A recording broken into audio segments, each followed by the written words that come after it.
You are lying down. You have found your position, the one that feels right tonight, and you have let the weight of your body settle into it. The room around you is dark, or close to it, and the sounds that reach you now are the ordinary sounds of the late hours, the kind that used to seem like silence before you learned to notice them. Your breath is moving on its own. You do not have to help it. You are at the place where the day has finished with you, and the night is beginning its slow and patient work.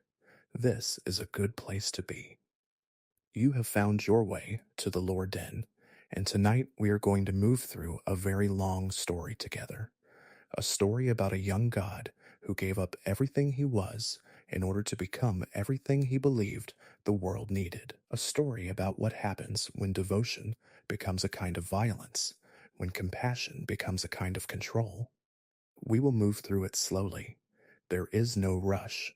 Every part of this story will come to you in its own time, and if you fall asleep before we reach the end, that is not a failure. That is, in fact, the perfect outcome. The story will be here if you return to it. And if you drift away somewhere in the middle, somewhere in the soft geography between listening and dreaming, then the last thing your mind will carry is something ancient and strange and worth carrying. Close your eyes if they are not already closed. Let the pillow hold the back of your head. Let the blanket settle. We are going to begin at the very beginning. Chapter 1, Before the Golden Age.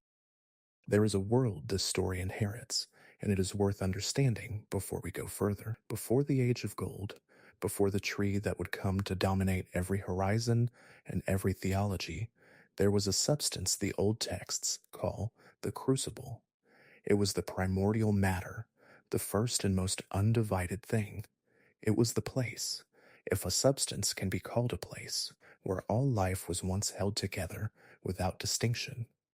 Creatures of the crucible bore its mark openly, tendrils and scales and the strange mingling of forms that later ages would call impure or primitive. But in those early days, that mingling was simply what life was. It was not a defect. It was the nature of things before order came to divide them into categories of acceptable and unacceptable, sacred and corrupt. The crucible was gold, but not the clean, declarative gold that would come later. It was gold with red in it, a warmer color, the color the old texts describe as close in nature to life itself, the color of what some translations call homeward yearning. There is something in that phrase worth sitting with for a moment. Homeward yearning. The crucible was not a perfected state, according to this reading. It was a direction, a leaning towards something, the way a plant leans toward light without understanding why. Out of this primordial matter, in time, something began to grow. A tree, vast beyond the ability of language to fully hold, its canopy spreading across the sky of the lands between until it became the sky for all practical purposes, until to look up was to see gold and to feel, however distantly, that something was watching over you. This was the Erdtree. And the Erdtree was not simply a plant, or a monument, or even a god, though it was all of those things. It was the presence of the Elden Ring made visible, the symbol of an order that had been established over the world, an order with laws and a sovereign and a theology, an order that organized everything it touched into hierarchies of grace and gracelessness.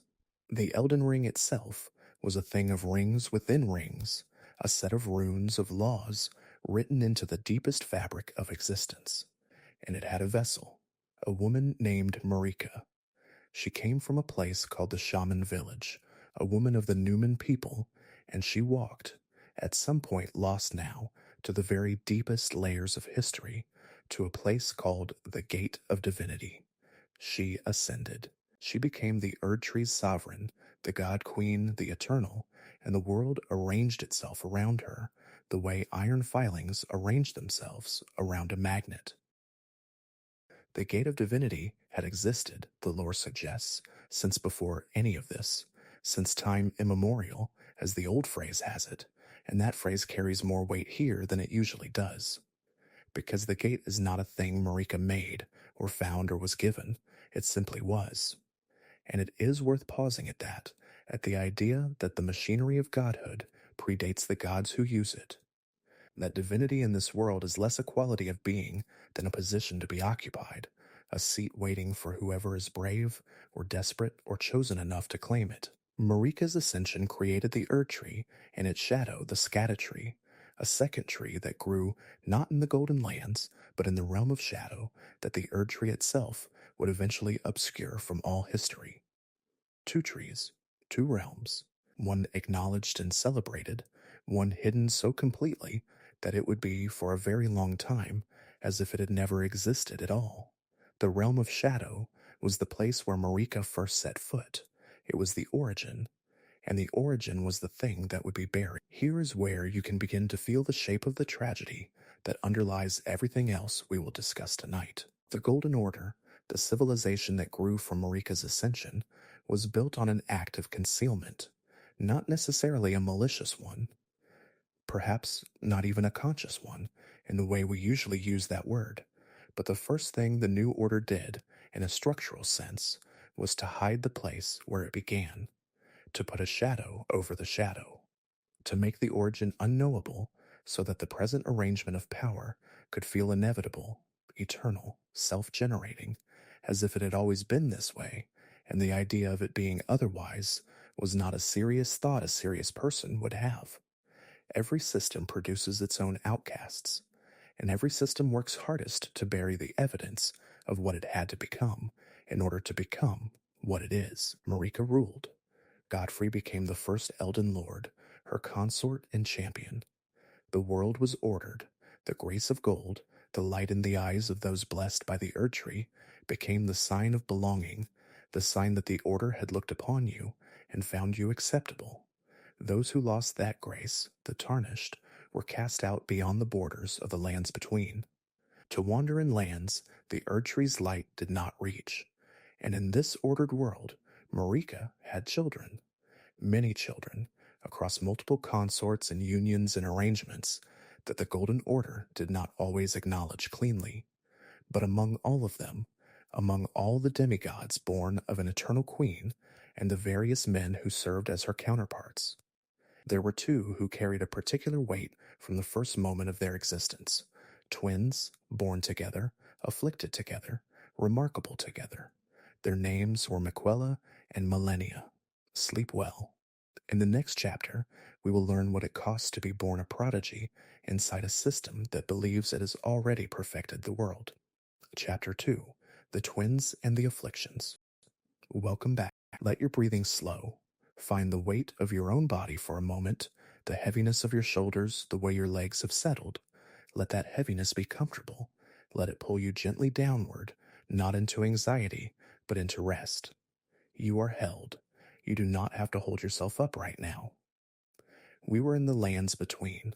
We were at the beginning of an order, golden and absolute. And now we arrive at two children who were born into that order as its most extraordinary and most cursed members.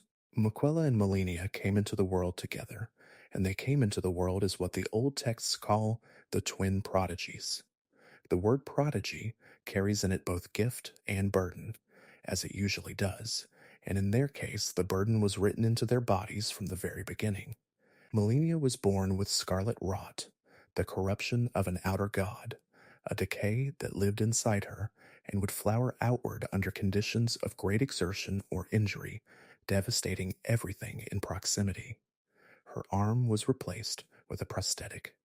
Her body required constant management, constant discipline, the kind of attention that most people devote to ambitions or relationships, redirected entirely into the work of simply containing what she was. Miquella was born with a different affliction, perpetual youth. He would never age. His body would remain, forever, the body of a child, no matter how many centuries passed, no matter how vast his knowledge became, or how carefully he cultivated his power. He would always be seen first as a child, would always carry in his appearance the vulnerability and innocence that the world reflexively underestimates. And for someone of Miquella's particular gifts, For someone whose intelligence and emotional understanding ran as deep as any being in the lands between, this was a specific and quiet kind of violence. The lore does not dwell on this at length. It does not give us a scene of Miquella sitting alone and registering the unfairness of it. It simply states, in the flat language of item descriptions, that he was cursed with perpetual youth, that he was the elder twin, that he was loved by many, and somehow that plainness makes it more affecting than a long scene would. You absorb the information, and you feel its weight accumulate quietly, the way you feel the cold of a stone floor through your socks before you consciously register that you are cold. Miquella wanted, more than anything, to cure his sister. This is the plainest possible reading of his early life, and it is the one the lore supports most directly. He experimented, tirelessly, driven by a combination of genuine love for Malenia and perhaps the same energy that drives any brilliant mind confronted with a problem the world has declared unsolvable.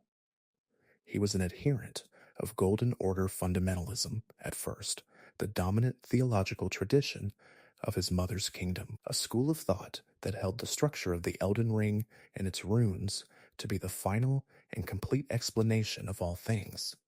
He developed incantations within that tradition.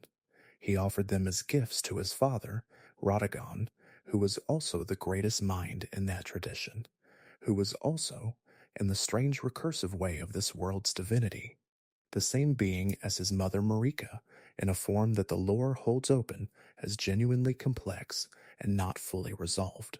But Golden Order fundamentalism could not cure Malenia. The outer god of rot that lived inside her was not a problem the Golden Order's logic was built to solve. And here is a thing worth understanding about Miquella when his tradition failed him. He did not perform continued loyalty to it. He left.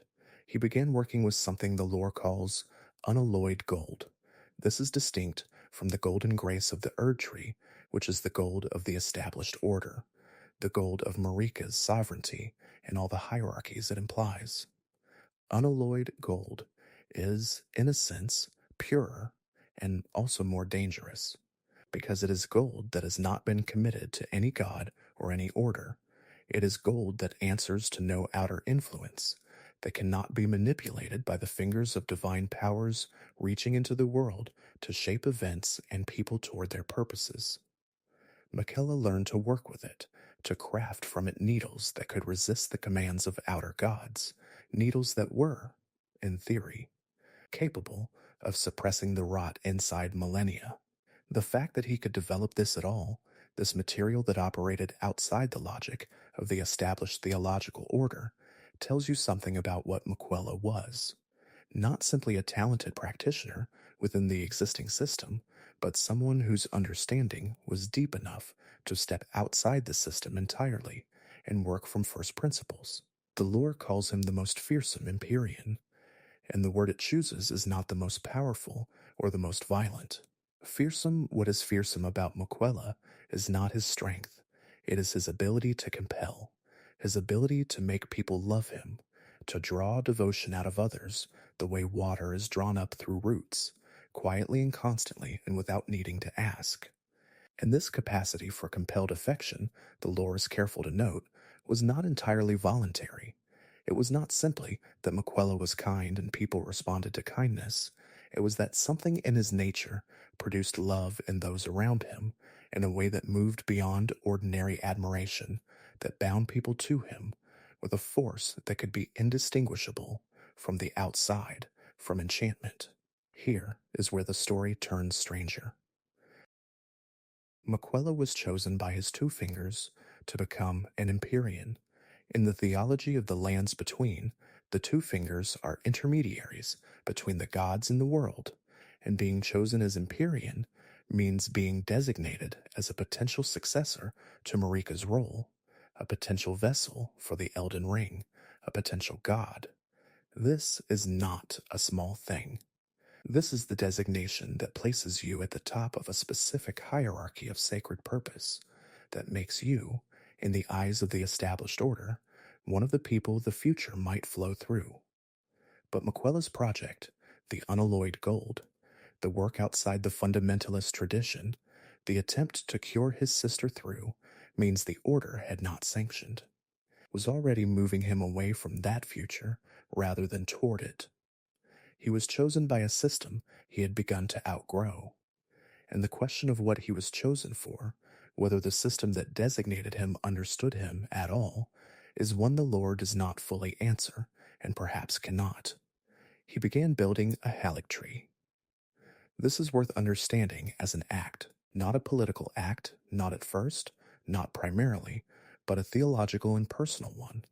The Erdtree was Miquella's attempt to grow something that could serve as an alternative to the Erdtree itself, a golden tree not bound by Marika's order, not governed by the logic of grace that excluded and condemned. He cultivated it with his own blood. He gathered around it a community of people the Erdtree had no use for, the rot afflicted, those who had lost the grace of gold, those who were, by the standards of the Golden Order, already outside the bounds of what mattered. The Erdtree was Miquella's answer to his own exile from the tradition he was born into. It was an act of construction in the face of inadequacy. It was, in the kindest reading, genuine compassion. And in a reading the lore holds equally open, it was also the first expression of something in Miquella that would become, much later, much more difficult to simply call compassion. Because Miquella's love was real, and Miquella's love was total, and those two things are not always compatible with freedom. Malenia, for her part, became Miquella's sworn blade, his protector. She dedicated the full force of her lethal existence to him, and the lore is spare about what this means from her perspective, as it is spare about many things. There is a line, recorded in the game's opening, delivered in a voice of absolute certainty she has never known defeat. She says this as a statement of fact, not a boast, the way you state something that has simply always been true and you have never had occasion to question. And this line, coming from a person born with scarlet rot in her body, born already compromised, already carrying something that the world decided made her less, carries a strange weight. She has never known defeat. But she has never known a day without the rot, either, and she has spent that undefeated life in service to her brother, who she loves, who she has promised herself to. The lore does not tell us whether she is content with this arrangement. It gives us her devotion and her record, and it leaves the space between them open for you to feel into. That open space. That is what quiet devastation means in the terms of how stories are made. Two things placed next to each other, without comment. Malenia, never defeated, entirely devoted. The gap between those two facts, if you hold them together long enough, becomes its own kind of sorrow. But there are things closing in. Things that do not care about the Erdtree or Miquella's experiments or the bond between the twins. The shattering is coming. The Age of Gold is going to fracture.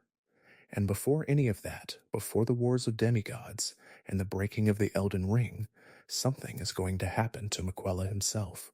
Something that will set the entire story of the Shadow of the Erdtree in motion. Sleep well.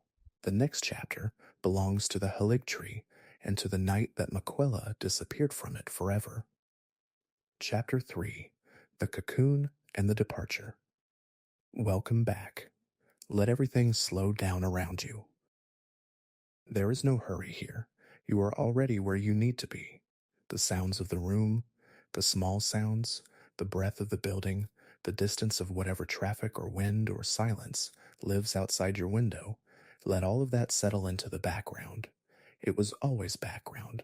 You are in the foreground, warm and horizontal, and moving gradually toward rest. We were with Miquella. We were watching him build. The Erdtree grew in the north, in a place the world eventually learned to call the consecrated snowfield, though the journey there was difficult enough that most people never made it. Miquella cultivated it as an alternative to everything the Erdtree represented, and the community that gathered around it was, by the standards of the Golden Order, a community of the discarded, The rot afflicted, those whose grace had been stripped, those whose conditions, physical or political or theological, placed them outside the boundaries of what the established order chose to hold.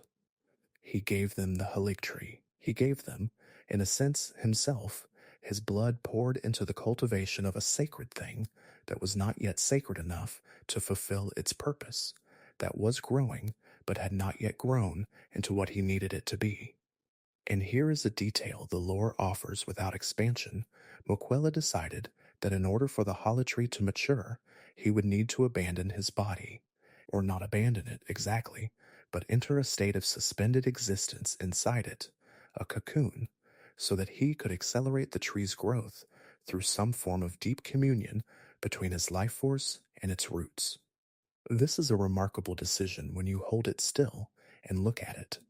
He chose to make himself unconscious, to make himself utterly vulnerable, in the hope that his vulnerability would be productive, that surrendering the active management of himself would give something else the energy it needed to become what it could not yet be. There is something in this that rhymes with all kinds of devotion, with all the ways people make themselves small or still or helpless in service of something they love. He entered the cocoon. He was inside it when Mohg found him. Mohg, Lord of Blood, was one of the demigods born of Marika, one of the many who existed at the edges of the Golden Order's legitimacy. He was a devotee of the Formless Mother, an outer god of blood, and he operated from the Mohgwyn Dynasty Mausoleum, a place deep in the underground, beneath the surface of the lands between, in a realm the lore calls the Siofor River region. He was, by the standards of the world, an outcast among outcasts, a demigod whose theology was anathema to the established order, whose followers practiced blood rites the Golden Order would not have sanctioned. And Mohg had been watching Miquella, or had known of him, or had, in the strange way the lore sometimes frames obsession, simply oriented himself toward Miquella the way a compass orients toward north, without entirely choosing to, and without entirely understanding why. He came to the Erdtree while Miquella slept inside the cocoon. He took the cocoon, with Miquella inside it.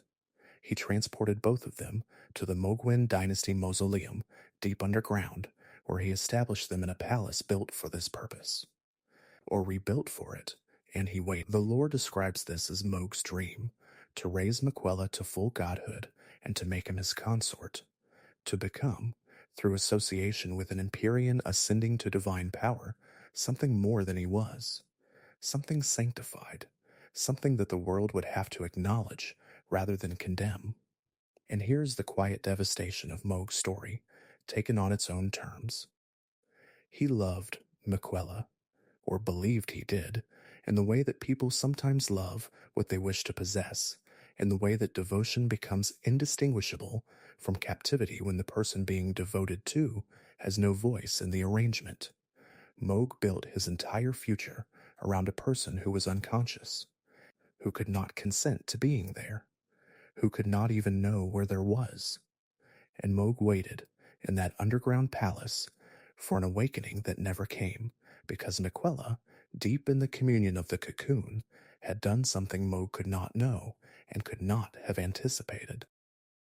He had shed his love for Mohg. The lore tells us this in the spare way it tells us most things, in the description of a withered arm, Miquella's arm, extended from the cocoon, drained of color and warmth.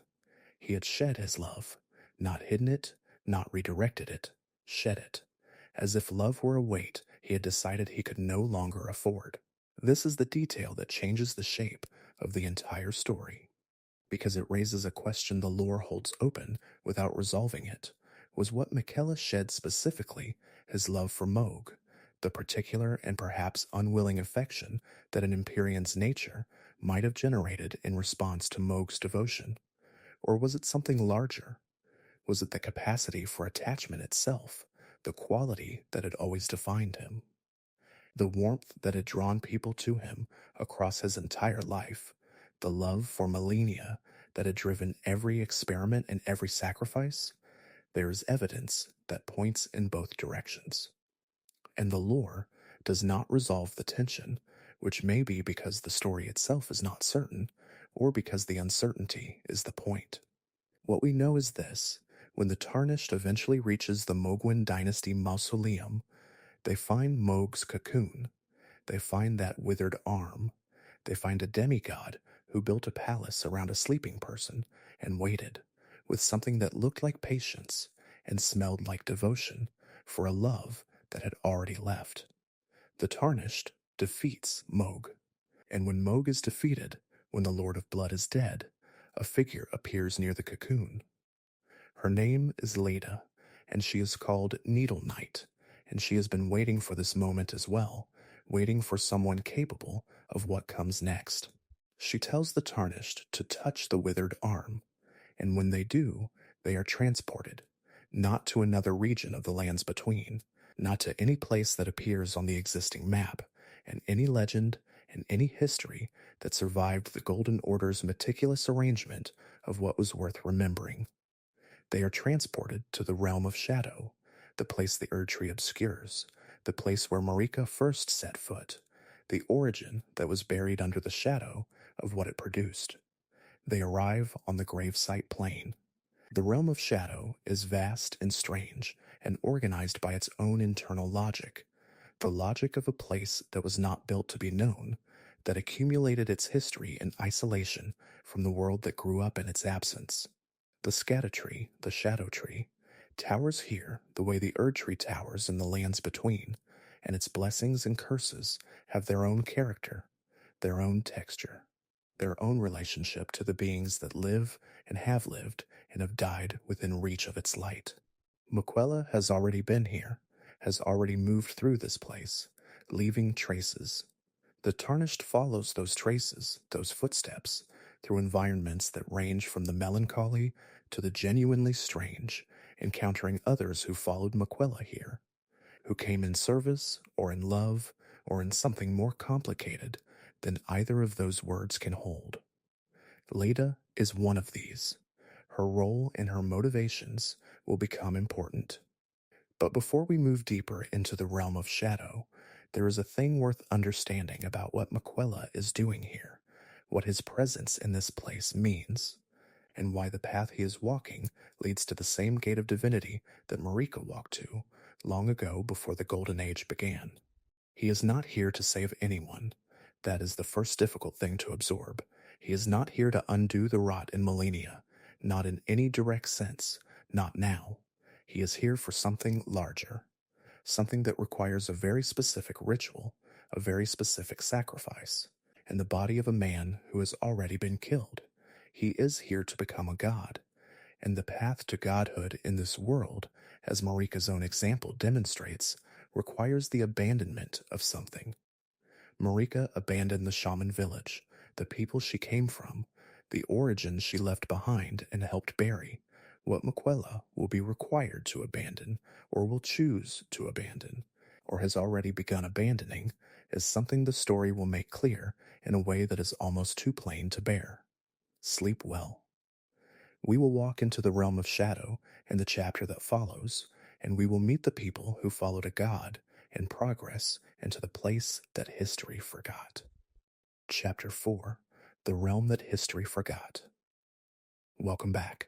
Let your breathing slow. There is a particular kind of forgetting that is not accidental. There is the forgetting that happens naturally, the way a name blurs at the edges after enough years, the way a face becomes an impression rather than a thing you can hold with any precision. And then there is the other kind, the forgetting that is chosen, the forgetting that is enforced so carefully over so long a span of time that the very landscape of the world rearranges itself to make certain things unreachable. The realm of shadow is that second kind of forgetting. Let yourself settle into wherever you are right now. Feel the surface beneath you. Feel the weight of your own body choosing, at last, to be still. The realm of shadow exists because Marika needed it to. Before she was a god, before the Erdtree rose, and the Golden Order reached its golden fingers into every corner of the lands between, Marika was a young woman from a place called the Shaman Village. She was Newman, one of those people who came from beyond the known world, and she was an Empyrean, which meant she had been chosen by forces larger than herself to carry a power she had not asked for. She traveled to a place called Enir-Ilim. She climbed to the Gate of Divinity at its summit, and there she became a god. What she left behind, she did not simply abandon, she erased. She obscured the realm of shadow beneath the very shadow of the Erdtree she created, and she struck it from every record, every map, every story told in the lands between. It is a place that exists, that has always existed, but that the world was carefully arranged never to mention. This is worth understanding before we go further. The realm of shadow is not a distant land, it is a hidden one. These are very different things. Distance can be crossed with effort and time. Hiddenness requires a different kind of courage, a willingness to go looking for something that every structure around you insists is not there. When Miquella chose to go to the realm of shadow, he was not wandering. He was following something. He was following the same thread Marika had followed, retracing the steps of a mother who had become so much more than a mother that the original woman was nearly impossible to locate anymore. And he was going there with a purpose that was, depending on how you hold it, either the most selfless thing an Empyrean has ever attempted, or the most terrifying. He wanted to become a god. Not in the way his mother had become a god, tethered to the Elden Ring and to the greater will, and to all the obligations those things carry. He wanted to become something else, something new. He had already shed his flesh, casting away his body in the Cocoon in Mogwin Palace, traveling into the realm of shadow in a form that was spirit, or will, or something between the two that the game's own lore does not resolve for us with any precision, and that ambiguity is honest. The texts do not tell us exactly what Miquella is once he arrives in the realm of shadow, and that is not an oversight. It is a reflection of the fact that what Miquella is becoming does not have a name yet, because nothing like it has existed before. Let your breath continue at whatever pace feels easy. You do not need to do anything with this story except receive it. The Tarnished arrives in the realm of shadow by touching a withered arm. It extends from the cocoon where Miquella's body rests, and the arm is shrunken, child-sized, because Miquella's curse is perpetual youth. And whatever form his body still holds is the form of a boy who never finished growing. You touch that arm, and you are pulled through, and you emerge on the gravesite plain beneath a sky that is neither day nor night, but something in between, lit by the glow of the Erdtree, the Shadow Realm's own great tree, which mirrors the Erdtree the way a reflection in water mirrors the thing above it. True in shape, but altered in every quality of light. The Erdtree. This is worth pausing on, because it is easy to move past it too quickly. The Erdtree exists because Marika ascended and became the vessel of the Elden Ring. The Erdtree exists because the realm of shadow was the place where that happened. These two trees are not simply parallel structures. They are cause and artifact. The Erdtree is what the realm of shadow grew in response to Marika's transformation, the way a scar is what skin grows in response to a wound. It is not lesser. It is different in kind, and Miquella has been leaving fragments of it, Erdtree fragments, scattered throughout the realm of shadow as a kind of trail, a way of strengthening those who follow him, a way of pulling the Tarnished forward. Even in his absence from his physical body, even as spirit or will or whatever name applies, Miquella is still caring for the people he has drawn into his wake. This has been his nature from the beginning, and it is the thing that makes him genuinely difficult to read. He is not obviously cruel. He is not obviously manipulative in the way that cruelty usually announces itself. He is gentle. He is, by every account we have, kind, and yet the things he does, the things he sets in motion, will ask enormous things of everyone around him, without those people being fully told what they are agreeing to. Sleep well. In the chapter that follows, we will meet the people who followed Miquella into the shadow one by one, and we will understand what each of them believed they were walking toward. Chapter 5: The Followers and What They Carried. Welcome back. Let everything slow down around you. Here is where the story turns stranger, and stranger in the particular way that Elden Ring tends toward, which is not the strangeness of chaos or incoherence, but the strangeness of discovering that every person you meet is carrying something enormous, and has been carrying it so long they may have forgotten that not everyone walks with that kind of weight. Miquella did not go to the realm of shadow alone.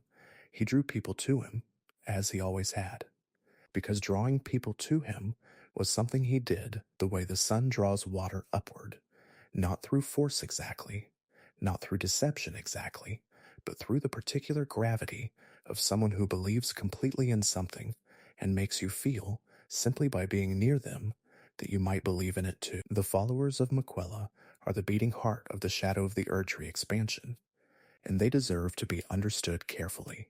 There is Needle Knight Leda. She is the one who speaks to the Tarnished first, appearing in the arena where Mohg fell, standing near the Cocoon. She is the one who gives instructions, who explains where to go and what to touch, who serves as the visible face of Miquella's retinue. What Leda wants is uncomplicated to name and almost impossible to overstate. She wants to see Miquella's wish fulfilled. She wants the god he is becoming to become what he promised. She has organized her entire sense of self around the completion of that wish, and this is not metaphor. There is very little of Leda that exists outside of her devotion to Miquella's cause, and the game is not sentimental about what that costs her. The wound in Leda's story is that Miquella has cast away his emotions. This is a confirmed fact, lore that the game treats as central rather than as a footnote. In order to become a god free of the influence of outer gods, free of the specific kind of tethering that Marika underwent, Miquella stripped himself. He shed not just his flesh, but his capacity for affection. The love he felt for Malenia, for the people who followed him, for the world he wanted to heal. He cast it away because he believed it would compromise what he was trying to become. And Leda, who has given everything to a being who felt something for her once, is now following a version of Miquella that no longer has the capacity to mean what she hopes. What this costs Leda reveals something about the world and about the nature of devotion as Elden Ring understands it. The people who give themselves most completely to a cause are often the people who will be most completely left behind when that cause finishes consuming what it needs from them. This is not a cynical reading of Leda. It is a sad one. She is not foolish. She is faithful, and the story does not pretend those are the same thing, but it also does not condemn her for the confusion. This is a moment of quiet devastation that the game achieves through a handful of item descriptions and a few lines of dialogue, and it lands harder than many stories manage, with entire acts devoted to the same idea. We are told, plainly, that Miquella cast away his love. We are shown, through Leda's behavior and her manner and the things she says and does not say. A woman shaped around an absence she does not yet have words for. The game does not editorialize. It places these two facts side by side and trusts you to feel the distance between them. Then there is Ansbach, and Ansbach is a different kind of follower. He was a knight in service to Mohg, Lord of Blood. He is, in other words, someone who has already been attached to one devotion that ended badly, and who has found his way into the orbit of Miquella through a path that is neither heroic nor shameful, but simply human, in the particular way that survival tends to be. What Ansbach wants is harder to name than Leda's want, because Ansbach himself seems to be in the process of figuring it out. He is loyal to a principle that he is still learning the shape of. He assists the Tarnished, gathers information, reads the documents left behind by Mohg, and pieces together what Miquella is actually doing in the realm of shadow, as opposed to what Miquella said he was doing. The wound in Ansbach's story is the wound of someone who has outlived the thing they served, and finds that they are still standing. He served Moog. Moog was a bloodlord, a god of a kind, worshipped through excess and violence, and Ansbach was part of that world long enough to know its shape from the inside. Now he is here, in the realm of shadow, following a different kind of saint in progress, and somewhere in the gap between those two loyalties, he is doing the slow, unglamorous work of trying to understand what fidelity actually requires when the thing you are faithful to may not be what it presented itself as. What this reveals about the world is something Elden Ring returns to often. The institutions that ask for your loyalty rarely explain their full intentions before they receive it. The Golden Order did not explain itself to Marika before she became its vessel. Moog did not explain himself to Ansbach before Ansbach became his knight. Miquella does not explain himself to anyone who follows him into the shadow, and yet people follow, because the alternative, which is to trust nothing and give yourself to nothing, is its own kind of wound. Let the weight of your head sink a little further into where it rests. There is Theolier, who loved Saint Trina, and this love is the kind that the story handles with a delicacy that is rare even in fiction that aims for delicacy. Saint Trina is the figure of sleep, of slumber, of a drowsiness that is not quite death and not quite waking, represented by lilac flowers and a quiet that feels like mercy. And Teolier is a man who makes and distributes poisons, which might seem contradictory until you understand that St. Trina's mercy is the mercy of release, of letting the suffering rest, of an exit from pain that is gentle enough to resemble sleep. He is a poisoner in the service of compassion, or he believes he is, and the story holds that ambiguity carefully without resolving it. What Theolier wants is to see St. Trina not as a concept, not as a presence felt in the quiet between things. He wants to encounter her as a fact, a being, something he can stand before and offer himself to. This is devotion of a particular texture, the devotion of someone who has already made the internal commitment and needs only the external confirmation to feel complete. The wound in Theolier's story is that St. Trina, as we encounter her in the realm of shadow, is something Miquella is carrying, or something Miquella may in part be. And the line between the god Theolier loves and the Empyrean Miquella is becoming blurs in ways the game does not fully clarify. Here is what the game does give us. There is a memory. There is St. Trina, who is associated with Miquella, who shares certain qualities with Miquella, and whose presence in the world appears to be bound up with him in some way that the lore acknowledges without explaining. Whether St. Trina is an aspect of Miquella's discarded self, or a separate being entirely, or something that has always existed and that Miquella has only borrowed or channeled, is a question the game leaves genuinely open. Two readings can stand comfortably side by side here, and neither one is careless speculation. They are both responsive to what the source material actually says, which is something you can hold in one hand without it resolving into a single shape. This is one of the things that Elden Ring does that most games do not. It is willing to commit to an ambiguity, not as a failure to explain itself, but as a statement about the nature of the thing it is describing. Gods in this world are not simple. They are not single things. They are accumulations of need and meaning pressed into a form that people can respond to. And the seams between the accumulation and the form are not always hidden. Sometimes they are the whole point. Theolier encounters St. Trina in the realm of shadow, and what he encounters there, what he learns, what he does with what he learns, becomes the arc of his quest line. And the game describes his emotional state in a line or two. Just a line or two. And it is enough, because the line or two is the right ones, placed in the right order, without adornment. This is the quiet devastation technique applied by a piece of source material to itself. Something is told very briefly that would require enormous space to convey through dramatic scene setting, and the brevity is not restraint for its own sake. It is an acknowledgement that some feelings are too dense to expand without losing their specific weight. You compress them instead. You trust the reader to carry the rest. Let your breath move at its own pace. You do not need to track every detail. Let the shape of this be enough for now. There is also Freyja, a follower who came with Miquella and who carries the kind of steadiness that sometimes reads as simplicity until you look at it a little longer and understand that it is not simplicity but something more like clarity. She has made her decision. She is here. She does not perform her loyalty or explain it at length. She simply continues. What Freya wants is to be part of something that matters, and she is, and she knows it, and that knowledge is enough for her in a way it is not enough for Leda or for Theolie. The wound in Freya's story is subtle, almost invisible, and the game is careful not to underline it.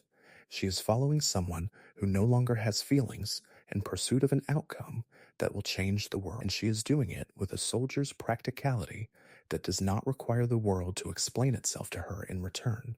There is something quietly painful about the people who need the least reassurance. They are easy to take for granted. They do not ask for acknowledgement. They do not falter in ways that draw attention to the cost of what they are doing, and so the cost goes largely unwitnessed. Freyja's loyalty is a thing that will not receive much ceremony. The story does not offer her much ceremony either, and this feels not like a failure to honor her, but like an accurate description of how this kind of faithfulness tends to pass through the world.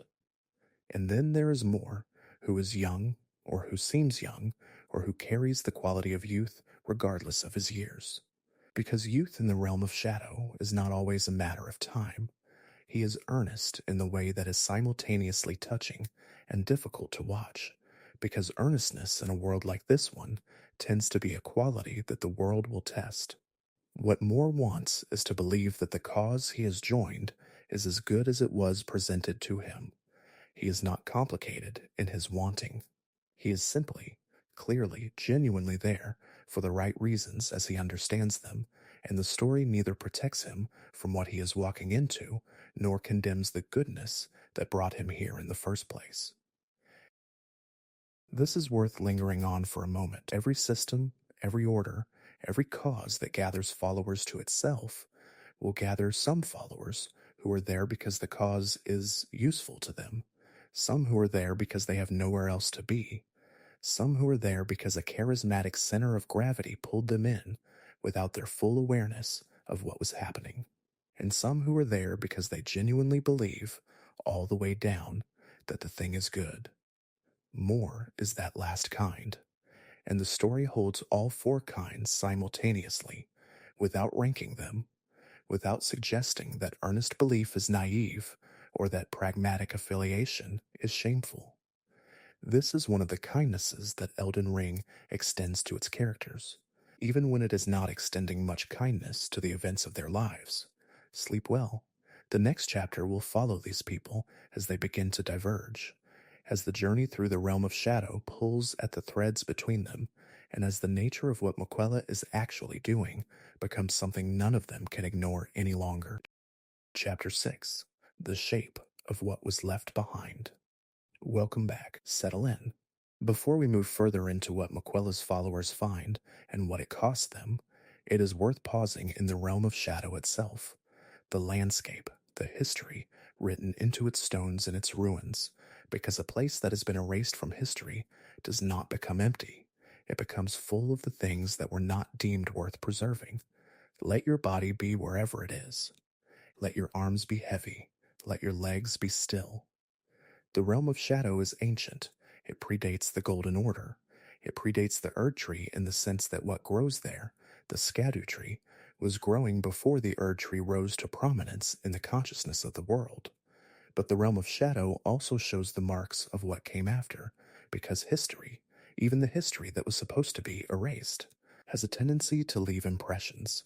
The architecture is layered in a way that tells a story of successive occupations, successive uses, successive waves of someone deciding what this place should be for.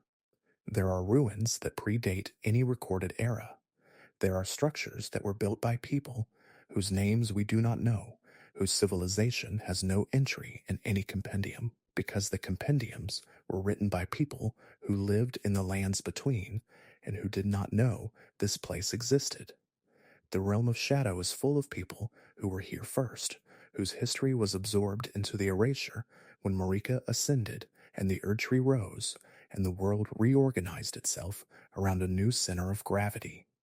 This is the way of things. When a new order arrives, it does not only replace the previous order, it retroactively diminishes it. The things that were true before the new order become lesser truths, provisional truths, the kind of truths that are permitted to persist as long as they do not challenge the framework of whatever came after them. The realm of shadow is a museum of the diminished truths of the lands between. What we find there, moving through the gravesite plane and deeper into the varied regions of the shadow realm, is a history of the people who built something before anyone with power decided to notice or record it. There are the Hornsent, a people who existed in the realm of shadow before Marika came, who had their own relationship with this land and with the Skidoo tree, who had a civilization with its own theology and its own understanding of what it meant to be alive in a sacred place, and what happened to them when Marika came and transformed the landscape of spiritual power is a story that the game surfaces carefully, not in a long explanatory passage, but in the accumulated texture of what you find on the ground, in the ruins, and the items left behind by people who could not leave behind anything more. Marika came from the shaman village. She was Newman. She was an outsider to this place, and when she ascended to godhood at the Gate of Divinity, the transformation was not only personal, it reorganized the sacred geography of the realm of shadow. The Erdtree was real before Marika arrived. The Gate of Divinity was real before Marika arrived. These things did not need her, but the act of her ascension changed their meaning, drew new lines around who had access to what was sacred and who did not, and the Hornsent found themselves on the outside of a new order they had not consented to and had not been consulted about. The wound of the Hornsent as a people is not that they were defeated by someone stronger. It is that the category of strength they were measured against was changed without their knowledge, by someone who may not have fully understood what she was changing. Marika, at the moment of her ascension, was a young woman with an incalculable power newly bestowed upon her, following instructions written into her being by forces she may not have had the leisure to question. The harm she caused may have been harm she did not choose in any simple sense, and yet the Hornsent bore it. This is where the story becomes genuinely uncomfortable in the best way, the way that good fiction becomes uncomfortable, which is not by presenting evil clearly so you can comfortably oppose it, but by presenting harm that is real and whose origins are complex enough that assigning blame feels insufficient. What happened to the Hornsent was not just. What Marika did that caused it may not have been chosen in a way that simple culpability requires. Both of these things are true. The story holds both. Now, in the present of the expansion, Miquella moves through the realm of shadow, and the Hornsent are among the beings who exist here still, in forms transformed by time and tragedy and whatever the long presence of the Erdtree does to the people who live in its shadow. And Miquella, with his wish for an age of compassion, with his drive to heal and to repair, has promised something to them too, or has been understood to promise something, and what exactly that promise was, and whether it is being honored, is a question that the game traces through the reactions and actions of the people you meet. Let the warmth of wherever you are continue to hold you. There is no urgency here. The story will be here whenever you are. There is a figure worth understanding in the realm of shadow who is not a follower of Miquella, but who exists in relation to his history, and that is the presence of Mesmer, who holds the realm of shadow in a way that is neither simple governance nor simple captivity, but something between the two, which is again characteristic of this story's way of handling power. Mesmer is one of Marika's children. He is called Mesmer the Impaler. He commands flame, a particular serpentine fire that is distinct from the flame wielded by the followers of the fell god, and he has been in the realm of shadow for a very long time, ruling it or guarding it or being kept in it, and the game holds these possibilities open rather than resolving them. He is fearsome in his power and in his manner. He is also, and this is the thing the game reveals slowly, a figure of genuine tragedy. What Mesmer wants is to have been worth something, to have served a purpose adequate to the cost of his existence, to have been seen by the mother who placed him in this hidden realm, or to have the absence of that seeing explained to him in a way that makes it bearable. His want is the want of a child who has made his entire self out of the shape of an approval that was never given. The wound in Mesmer's story is Marika herself, not a specific act, not a single moment of cruelty or indifference, but the long silence of being placed somewhere by someone with power and then left there, the significance of the placement never explained, the duration never specified, the love behind the decision, if there was love, never articulated. He was given a realm to command. He was given fire and soldiers and a presence that is genuinely formidable. He was given everything except the one thing he needed, which was the plain human acknowledgement that he was real and that he mattered to the person who put him there. What this reveals about the world, about this world specifically, is something the thematic spine of Elden Ring returns to in different forms everywhere you look. Those in power are rarely attending to any specific individual. Marika's attention, such as it is spread across an entire cosmology, across the maintenance of an order that spans the known world and beyond it. She is the vessel of the Elden Ring. She is the sovereign of the lands between. The capacity for close and careful attention to the needs of one particular son left in one particular hidden realm is perhaps genuinely beyond her, not because she is heartless, but because the scale of what she has become makes individual attentiveness nearly impossible. This does not make the harm Mesmer experienced less real. It makes it the kind of harm that is very difficult to address, because it has no single author who chose it. It is the harm produced by a system, by the particular mathematics of power at a certain scale, and the Hornsent and Mesmer and Leda and everyone else in the realm of shadow are all, in different ways, recipients of that kind of harm. This is a quiet devastation that the game renders through the details of Mesmer's character, through the things he says in the few lines given to him, through what his soldiers carry and what they believe, through the architecture of the realm he commands. The game does not give you a scene in which Mesmer weeps for his mother and explains his pain. It gives you a man shaped by the absence of explanation, and it trusts you to understand the shape. Let yourself breathe slowly. Let the images of this world pass through your mind at whatever pace they choose. You are not required to hold them in order or to keep them all. There is one more layer to the realm of shadow that matters before we can follow Miquella to his destination, and that is the layer of the rituals the land requires. Miquella needed Mohg's body. This is confirmed in what the game tells us about the Gate of Divinity and about what Miquella did there. He required it for an ancient ritual.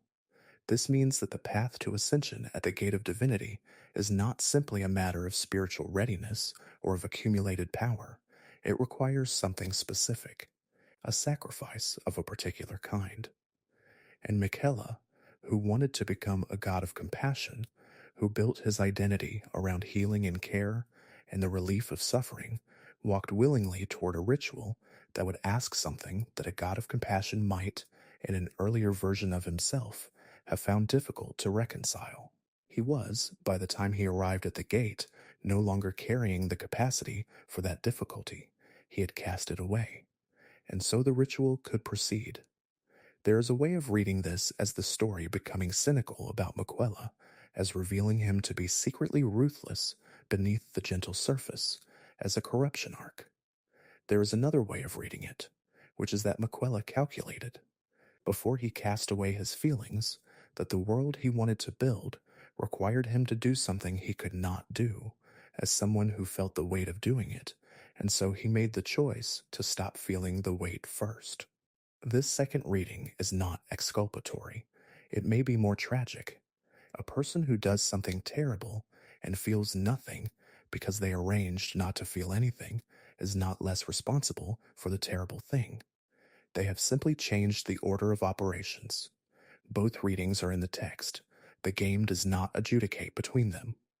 This is the honest position, and it is worth saying plainly that refusing to resolve this question is not a failure of the story. It is a statement about what this story is. Stories that resolve the question of whether someone like Miquella is good or not good are telling you something false about how this kind of situation works in the world you actually live in. Stories that hold the question open are telling you something true about how difficult these situations are to evaluate, and how much of what we call moral judgment is actually a matter of which angle we are standing at when we look. Rest now.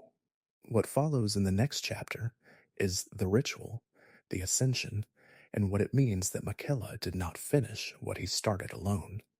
Chapter 7, The Ones Who Fall. Welcome back. Let your breathing slow. There is something worth sitting with before we move into the heart of things. Miquella did not walk to the realm of shadow alone.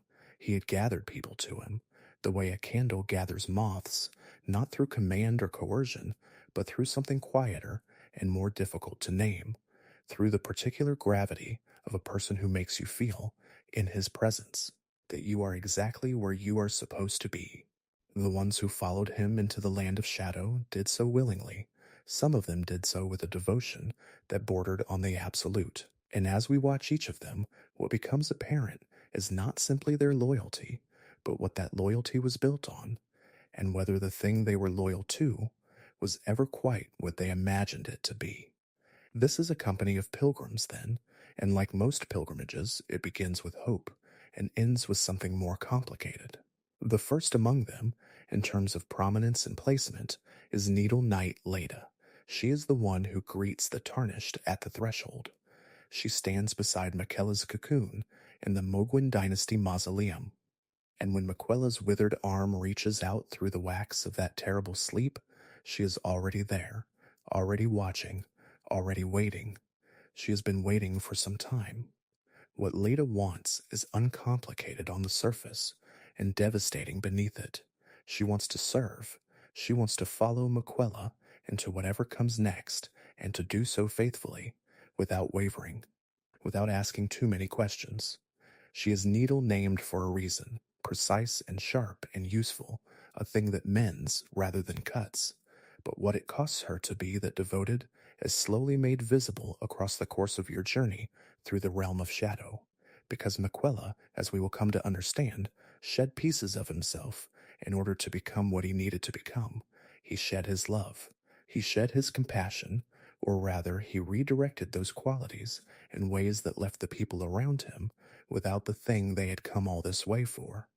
And Leda, who followed precisely because of that compassion, finds herself in a world where the compassion has been put aside in service of the mission.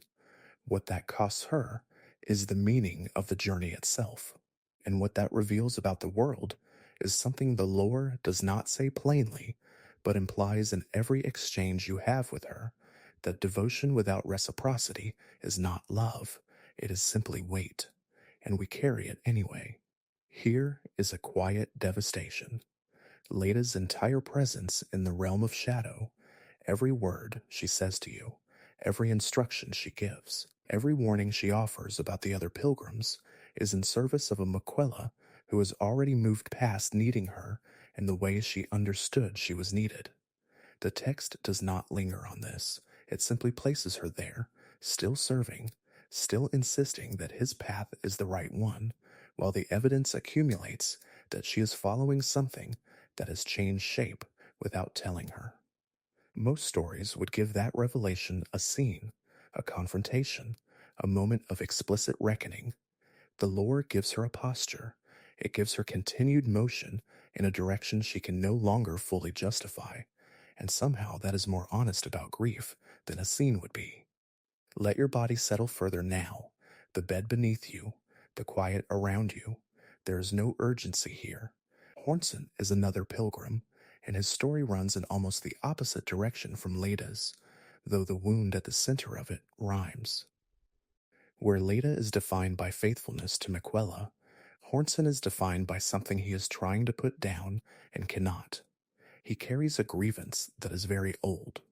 His people, the Hornson as a lineage, existed before the age of the Erdtree, in the time before Marika's ascension changed everything.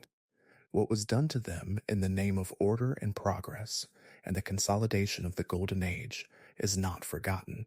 It is carried, and Hornson himself carries it with the careful stillness of a person who has decided not to let it spill until the right moment.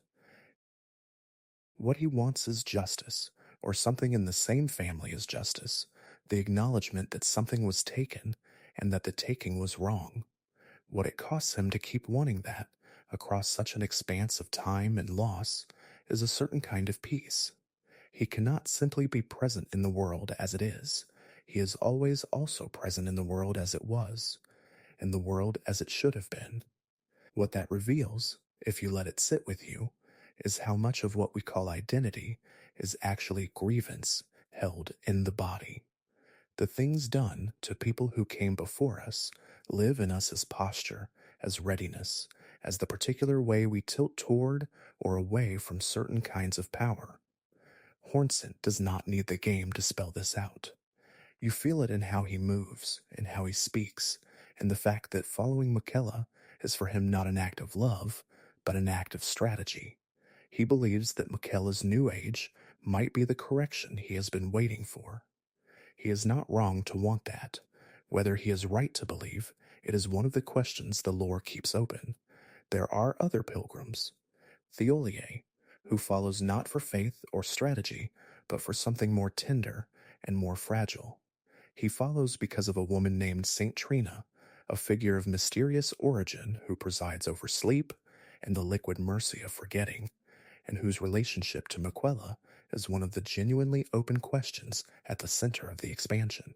The lore suggests, and does not confirm, that Saint Trina and Miquella may be aspects of the same being, that the quiet, gentle figure who offers sleep to the suffering and the determined young Empyrean who built a golden tree to heal his sister might be faces of the same coin turned toward different lights.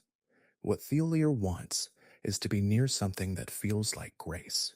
He has found it in Saint Trina, in her sleep-giving mercy, in the softness she represents in a world that is overwhelmingly hard. What it costs him is a susceptibility to being used, or to using himself in ways that would make an outside observer wince. He is not naively devoted in a foolish sense. He is devoted in the sense that people are when they have found the one thing that makes the world bearable, and they will follow it anywhere. What that reveals is the precise danger of beauty, that when something truly beautiful enters a life that has mostly been without it, the person receiving it will sometimes give more than the beautiful thing can hold. Here is a quiet devastation.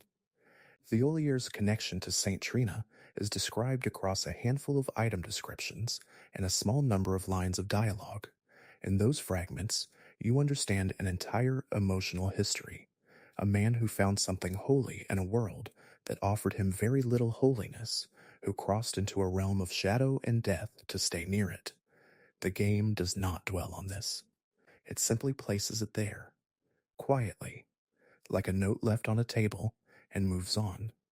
And in that moving on there is something very true about how tenderness works in the world. It rarely announces itself. It rarely gets the long scene or the careful acknowledgement. It is simply there, doing its work, hoping it will be seen. Rest now. In the next chapter, we turn to the ritual itself, and to what Miquella became in completing it. Chapter 8. The Shedding. Welcome back. Get comfortable. Let everything slow down around you. This is worth understanding before we go further. The thing that Miquella did in the realm of shadow was not merely a journey, it was a transformation, and transformation of this kind requires sacrifice. And the specific sacrifice Miquella made is one that the lore describes in terms that are, on first encounter, almost too simple and become more complicated the longer you sit with them. He shed his love. That is the phrase that appears, in variant forms, across several pieces of the expansion's text. Miquella, in order to ascend to godhood, gave away the qualities that had defined him. He shed his grace. He shed his compassion. He shed the very things that had made people follow him in the first place. The interpretation that presents itself immediately is that this was a cost he was willing to pay, that godhood required an emptying of the personal in order to be filled with something larger. And perhaps that is exactly what it was. But the lore keeps another reading open, equally supported and equally unresolved, that what Miquella shed was not incidental to his plan, but central to it. That in order to compel the kind of devotion he needed, particularly from someone like General Radon, he needed to operate without the complication of his own genuine feeling. That what looks like sacrifice might also be a kind of strategic clarity. Both readings are there in the text. The lore does not choose between them. And in that refusal to choose, there is something honest about the nature of great intentions and the people who carry them. We often cannot know, and perhaps neither can they, whether a sacrifice was made for love or whether love was sacrificed for something that had to be larger than itself. That uncertainty is not a weakness of the storytelling. It is the storytelling. The realm of shadow itself is older than the Erdtree. This is something the expansion makes clear through accumulation rather than announcement. You walk through it, and you encounter the residue of a civilization that existed before Marika became Marika, before the Golden Order, before the great light of the Erdtree cast anything into shadow at all. It was the place where Marika first set foot as a young Newman woman from the shaman village, walking toward the Gate of Divinity. And in following her footsteps, however many ages later, Miquella was doing something that rhymes with what she did. He was walking toward the same threshold. He was attempting the same ascension. The Gate of Divinity sits at the top of a place called Enir-Ilim, and the name itself carries a weight that the lore does not fully unpack, but implies everywhere you look. Enir-Ilim is a structure that seems to have existed since before recorded time, or at least since before the time that was recorded by the people who came to live in the lands between after Marika's ascension.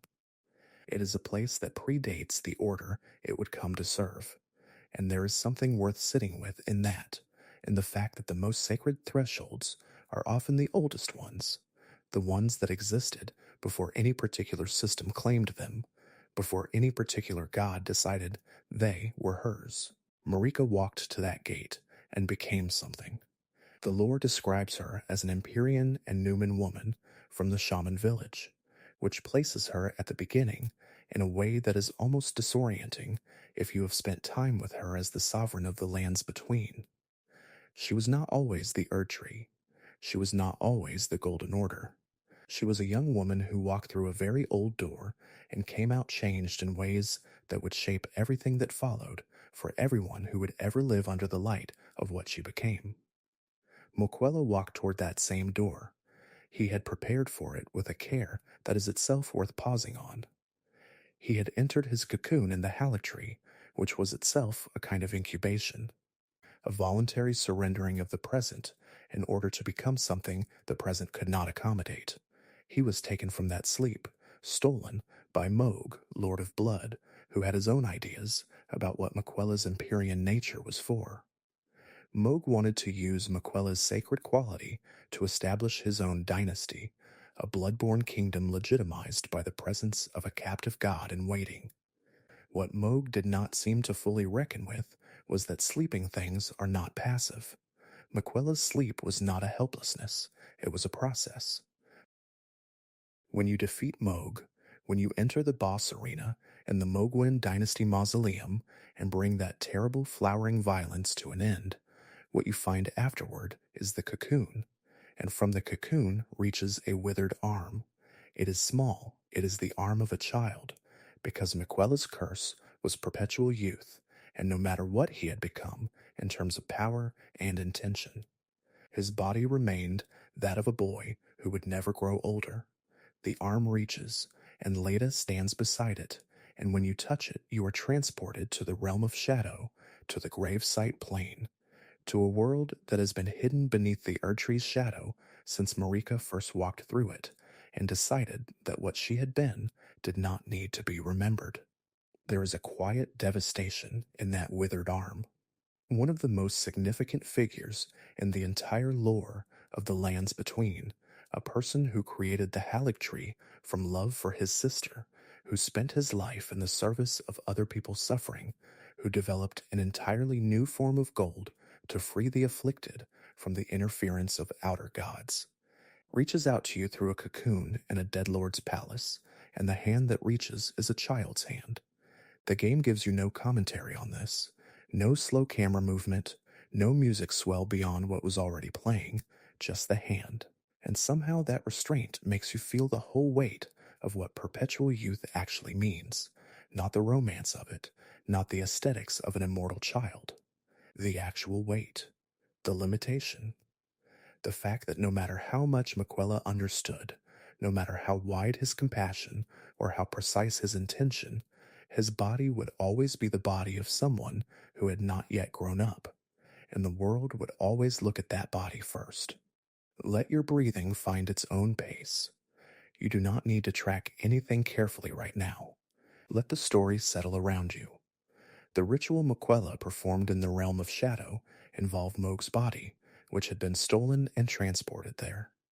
The precise mechanism by which a dead lord's corpse becomes useful in an ascension ritual is one of the things the lore implies more than it explains, but what is clear is that Miquella intended to resurrect Radon, the general, the constellation mover, the demigod who had been struck down at Redmane Castle, using Mohg's body as a vessel, and in doing so, and bringing Rom back through a different and terrible door, Miquella would make him his consort, the first of a new age. This is where the lore becomes genuinely and deliberately difficult to read cleanly, and it is worth being honest about that difficulty rather than smoothing it over. Radon, in his original life, was a person of fierce and specific loyalty. He had chosen to study gravity magic under the Alabaster Lords, specifically because he did not want his size to burden his beloved horse, Leonard, that detail, which appears in item descriptions rather than any dramatic scene, tells you more about Radon than any amount of battlefield poetry could. He loved his horse. He chose a school of magic based on that love. And then the scarlet rot took his mind, and what remained was something that fought on muscle memory and hunger, something that the cutscene at Redmane frames as a mercy killing even as the lore complicates that framing.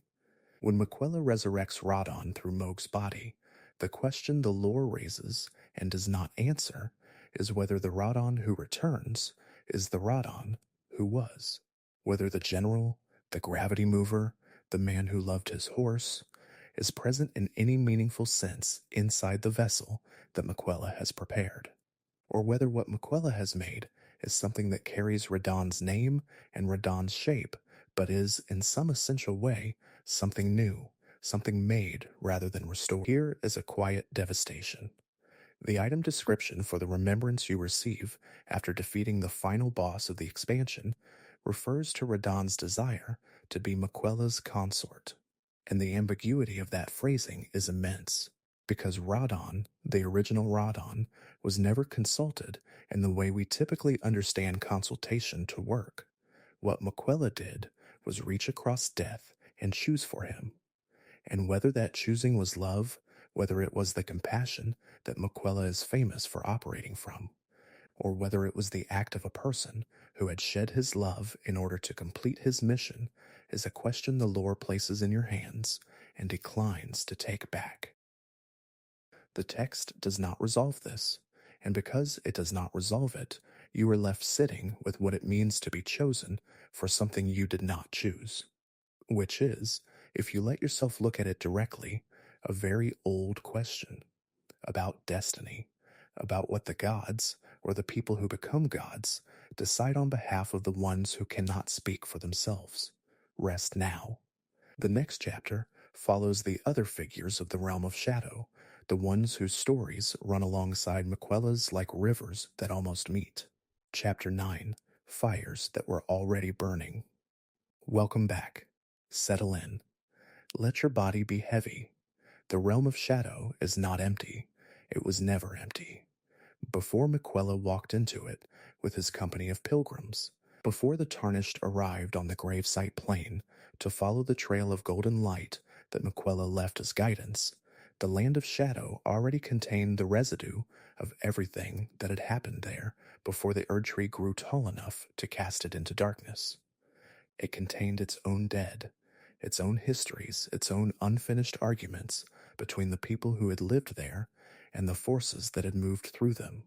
Among these presences, one of the most significant is Mesmer the Impaler. He is a figure of such visual and narrative weight that the expansion placed him on its marketing materials, on the image that announced Shadow of the Erdtree to the world. A man wreathed in serpent fire, pressing his forehead against a lance that has been driven through his own chest. He is pain made into posture. He is suffering that has been organized into something functional and terrible. What Mesmer wants, at the level where wanting is cleanest, is to do what he was told. He is the commander of Marika's army in the realm of shadow. He was sent there to suppress and to contain, to make the land of shadow safe for the order that Marika was building, or to make it irrelevant. What it costs him to have done this work, faithfully and thoroughly, over what the lore implies is an enormous span of time, is visible in every line of him.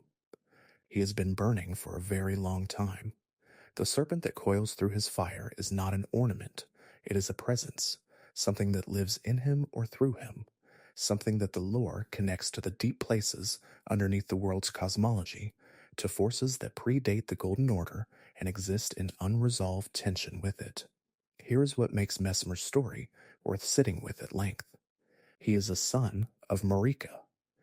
The lore confirms this, or at least implies it with enough force that the implication has the weight of confirmation.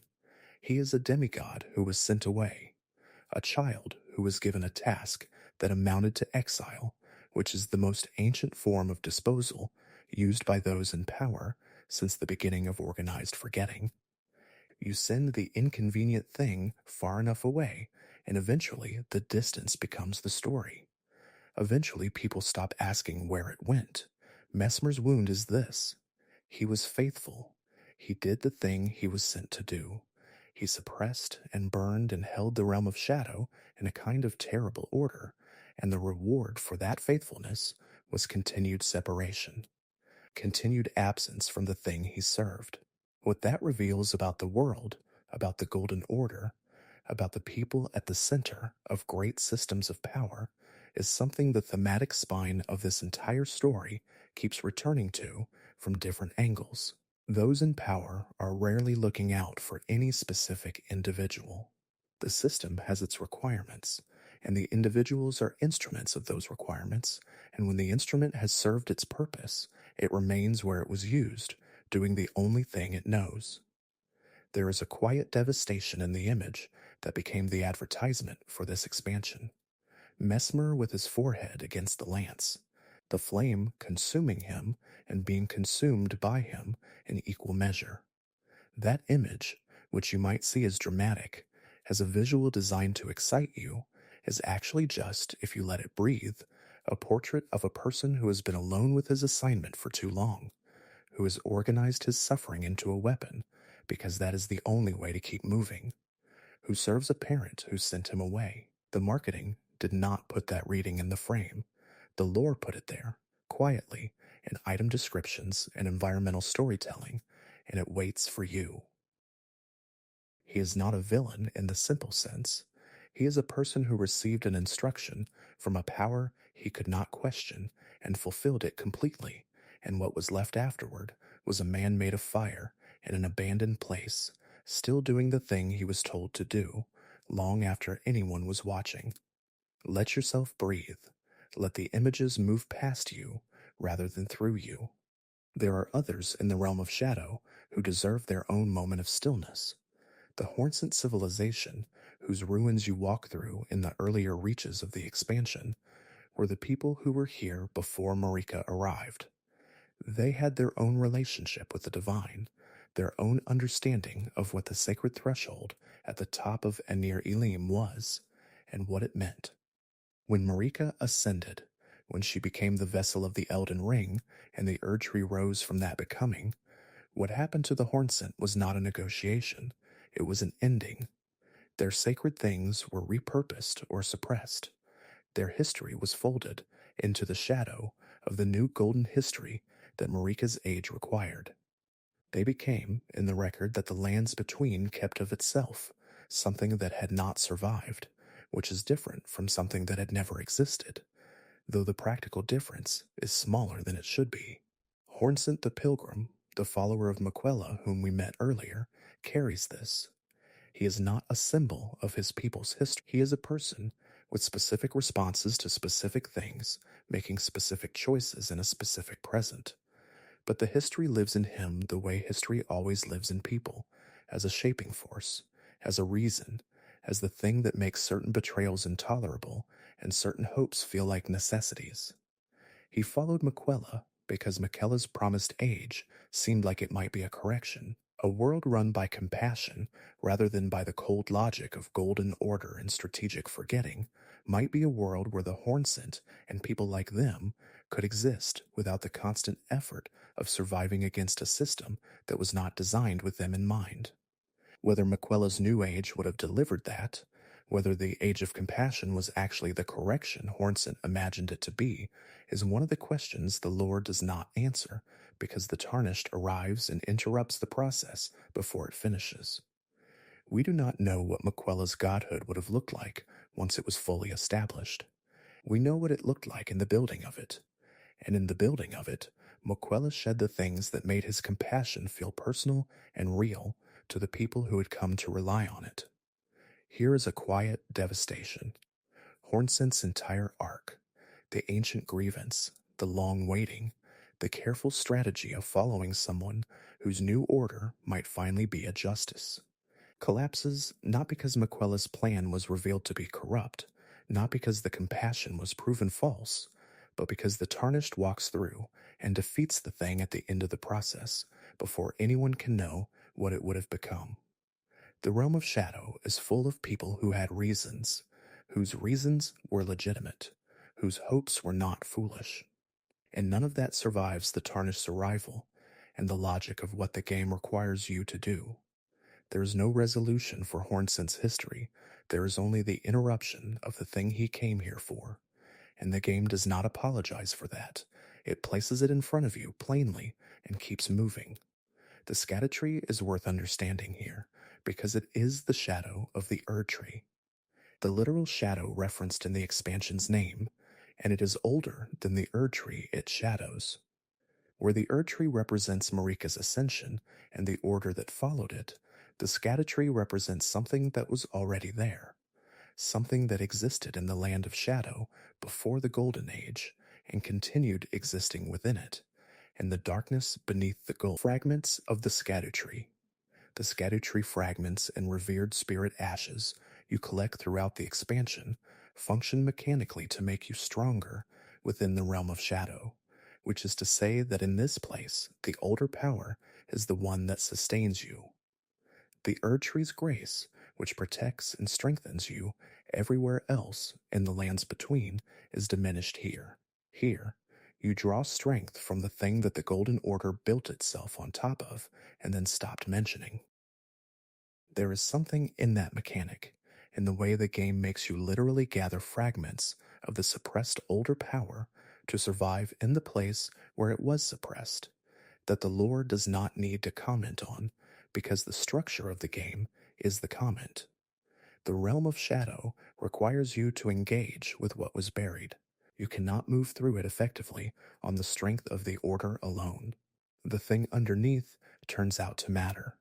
Somewhere in the realm of shadow, there is evidence of Marika's early life, of the shaman village she came from, of the people she was before she was anything else. She was a Newman, a people of outside origin, travelers who came to the lands between from elsewhere and settled in it, and eventually, in Marika's case, transformed it entirely. The shaman village is a grief, because what happened to its people in the process of Marika's ascension was not preservation. It was the particular loneliness of becoming so large that the people who knew you small are simply no longer visible from the height you have reached. The lore holds this gently. It does not demand you feel a specific thing about it.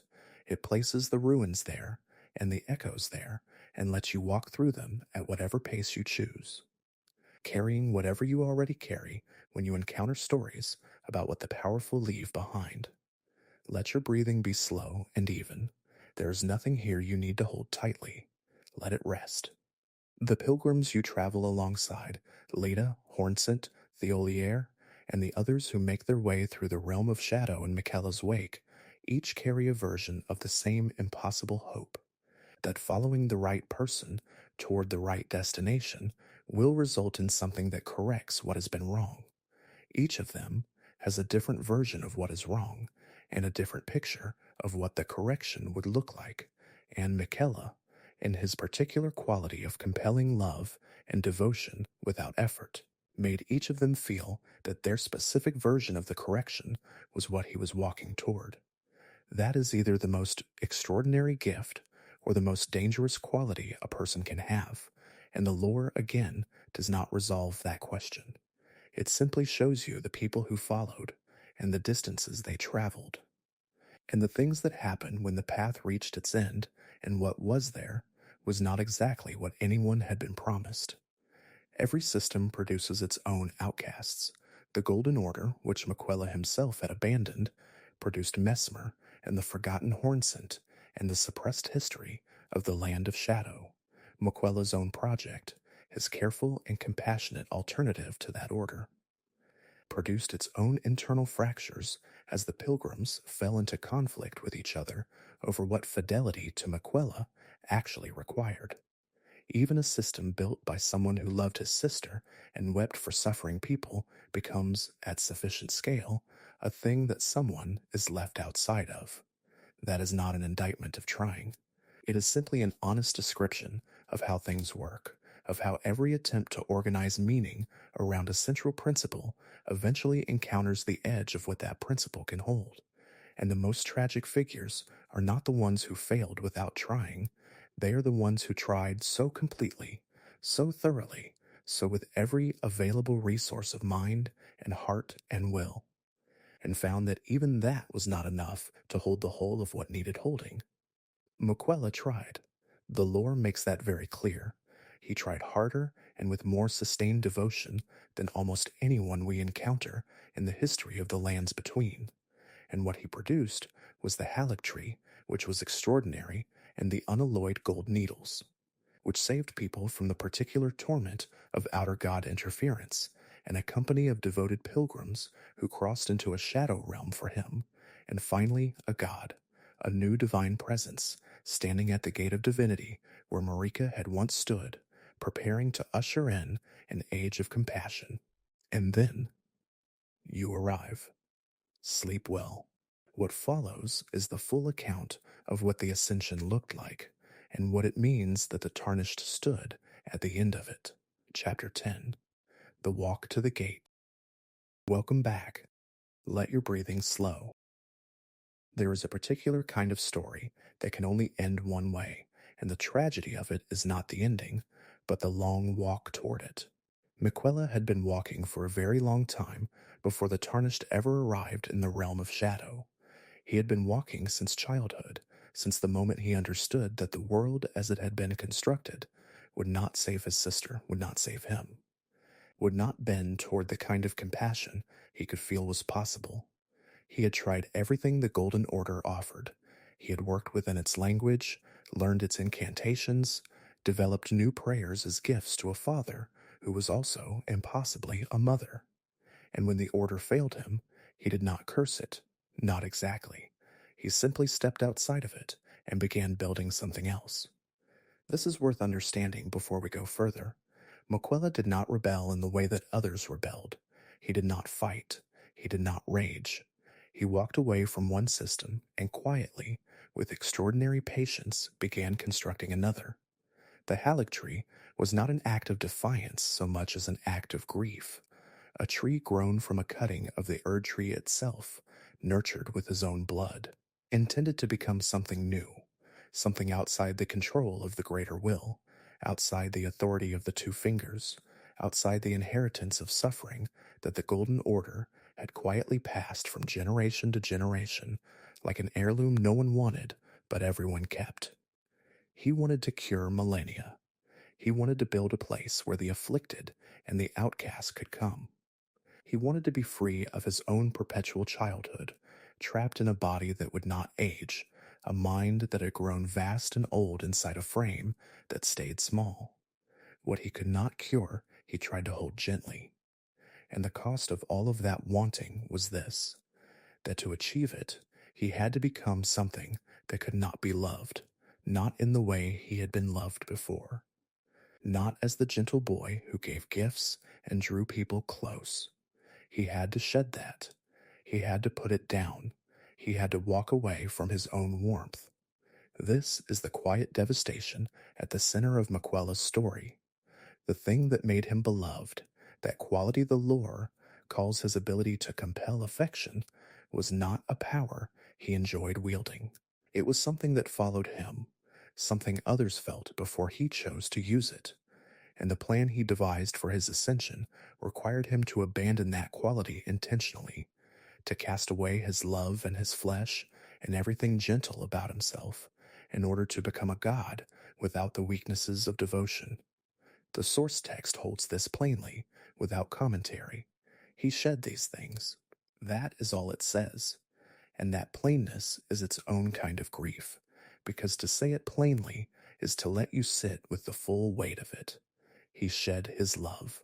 He put down what he felt for Malenia, for Radon, for the people he had gathered around himself, because a god who could be moved by love could be moved away from purpose. He was trying to become something that could not be stopped. Leda followed him. This is worth holding for a moment. Needle Knight Leda, who stands at the Cocoon's edge and speaks to the Tarnished with a measured kind of devotion, who serves as the clearest voice among Miquella's followers in the realm of shadow, followed her lord into a place that had been erased from history. She followed him knowing he was becoming something different. The followers who made the journey with Miquella, each of them drawn by a different version of faith, some by love, some by purpose, some by the simple inability to be anywhere else, they arrived in the land of shadow, carrying their different griefs and their different loyalties, and they waited. They waited for Miquella to finish what he had started. Sleep well. What remains is the account of what waited at the top of Enir-Ilim, and what it meant that Miquella had planned for so long to arrive. Chapter 11. The Consort, the Body, and the Ritual. Welcome back. Let everything slow down around you. There is a detail in Miquella's ascension plan that the lore presents without flourish, and it is the kind of detail that rewards a second reading, a third, a fourth. He needed a body. Specifically, he needed the body of Moke, Lord of Blood, who was already dead, already defeated, and whose corpse he stole and carried into the land of shadow. Moke had himself been devoted to Miquella in the obsessive and ultimately one-sided way that Miquella inspired in people. Moke had taken the sleeping boy from his cocoon because he believed Miquella was the one to usher in a new dynasty, a dynasty of blood, a world remade according to Moke's own desperate vision. He had kept Miquella sleeping and told himself this was devotion. What Miquella did with that devotion was something else entirely. He used Moke's body as a vessel for the resurrection of Radon, whose soul had not passed into the Erdtree, who had been left in a particular state of suspension after his defeat. Here is where the lore opens onto a genuine uncertainty, and it is worth sitting with that uncertainty rather than resolving it too quickly. Whether Radon in any meaningful sense was still Radon after this resurrection, whether the soul that was returned to Mohg's body carried with it the general's will, his loyalty, his own complicated wanting, or whether what emerged was something assembled rather than restored, the text does not fully settle. What it does say is that Miquella blessed Radon, made him his consort, and at the Gate of Divinity completed his ascension. Radon had once been great. This is not a small thing to say about a person, and it is not a small thing to lose. He had studied gravity magic specifically so that his horse Leonard would not be crushed beneath him, because he loved his horse and he would not allow his size to cause suffering to something he cared about. He had refused to let the scarlet rot consume his mind, even as it consumed his body, choosing instead to remain present, present enough to continue fighting, present enough to be defeated eventually on the battlefield at Caelid. Whatever form he returned in, whatever the nature of the soul inside Mohg's repurposed body. The Radon who stood at the Gate of Divinity was the final expression of a life that had been enormous, and then reduced, and then made into something else entirely. He had become, at the last, a consort, a piece of Miquella's plan. This is the wound that Radon's story carries, the thing that all his wanting could not prevent. He wanted to be worthy of the stars. He wanted to hold the sky in place. He wanted to protect the people under his command, to honor the traditions he had learned, to be, in some fundamental sense, whole. What his wholeness cost the world was Caelid, the rotting wound left by Malenia's bloom. What it cost him was his body, his mind, his independence, and finally, even the particularity of his death, which was taken from him and made into a beginning for something he had not chosen. There is something the lore does not explain, and the silence around it matters.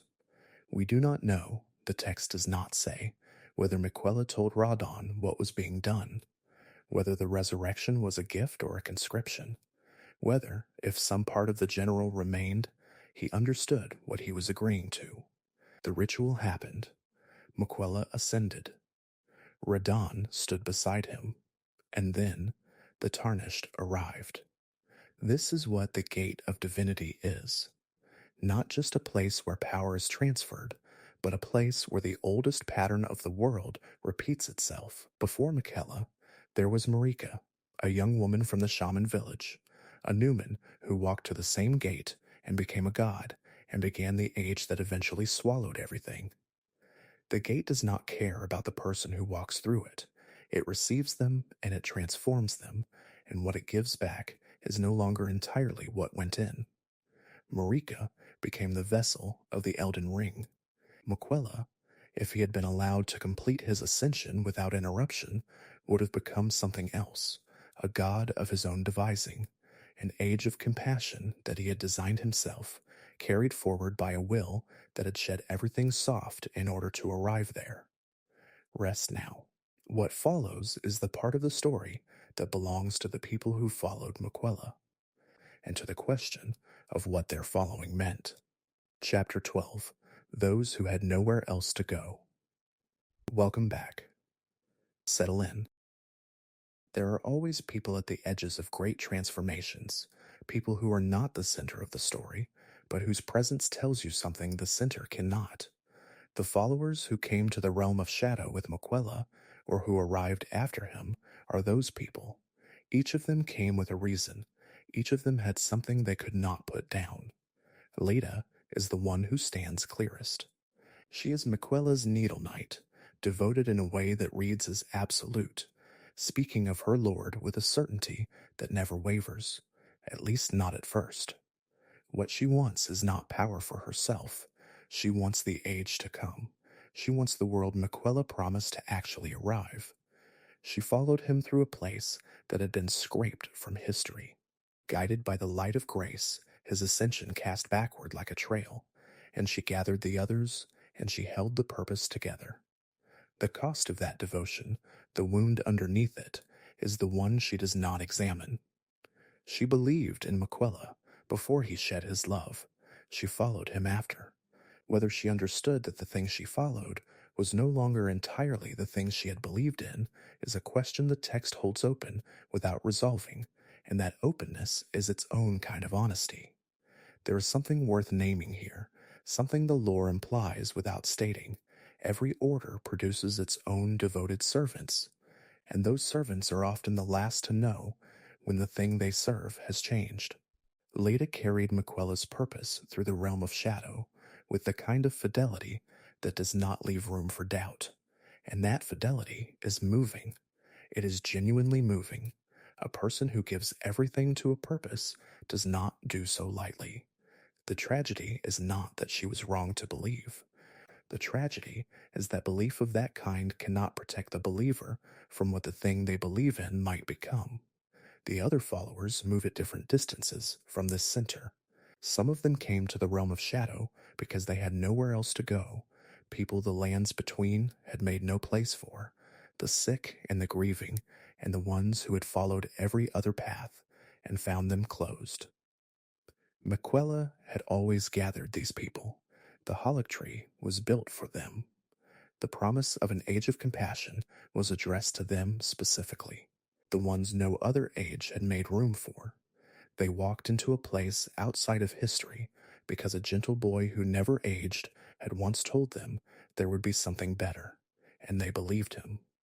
This is the quiet devastation of the followers as a group, and the lore gives it to you in the texture of the realm of shadow itself, rather than in any single piece of text. The world they walked through was a world Marika had once moved through and then deliberately obscured, a place she had not wanted remembered, a place where something had happened that the age of the Erdtree was built in part to cover over. The followers of Miquella were walking through the ruins of what had been erased, looking for an exit into something new, and the ruins surrounded them the entire way. Every step toward the promised age was a step through evidence that ages end and leave behind only what was too heavy to move. Thiolier is worth a full paragraph. He came to the realm of shadow, not for the age of compassion, not for Miquella, but for Saint Trina, the mysterious figure of sleep, and the needle, whose connection to Miquella the lore suggests without fully confirming another of those openings the text leaves deliberate and unresolved. Thiolier is quiet. He does not make demands.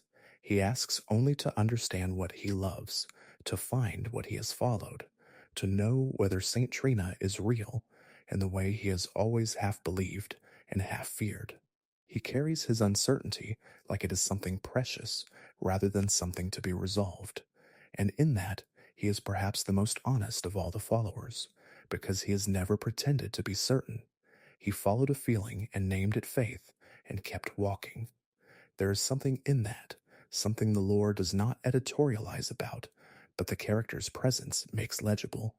The people who follow gently, without demanding answers, are not the weak ones. They are the ones who have made peace with what devotion actually costs. Sleep well. What comes next is the Tarnished and the meaning of their arrival at the end of everything. Chapter 13. What the Tarnished carries to the end. Welcome back. Get comfortable. This is worth understanding before we go further. The Tarnished is not a hero in the traditional sense, not because they lack heroism, but because the category does not quite fit. They arrived in the lands between stripped of grace, were called after a long exile, without lineage and without promise, made only of persistence and the faint golden guidance of something that chose them for reasons that are never made fully clear. By the time they step into the realm of shadow, they have already walked through enough grief to constitute several lifetimes. They have fought gods. They have seen what the Golden Order built and what it buried. They carry all of that with them through the withered arm in the cocoon, and they emerge on the gravesite plain as they always have, alone, unnamed, carrying only what they have learned from loss. What the Tarnished wants, and this is one of the genuine open questions the lore refuses to settle, depends entirely on what ending they are walking toward. This is not a narrative failure. It is a deliberate structure. The Tarnished is a vessel for the player's own wanting. which means they carry multiple possible desires simultaneously, all of them valid, none of them the official answer. They might want to restore something, they might want to burn it down, they might want to become something enormous, or they might want to mend the smallest possible crack in the world.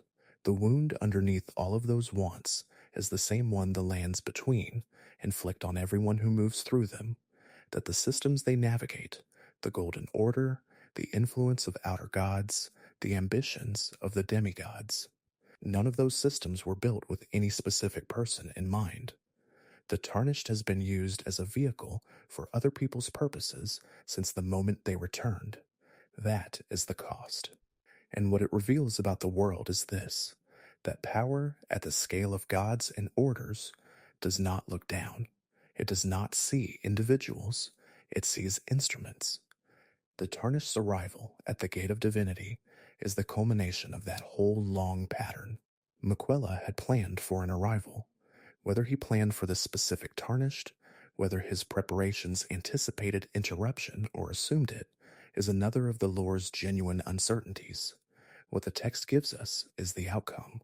The Tarnished fights Radon, who stands as consort and guardian and vessel, and perhaps still, in some diminished way, himself.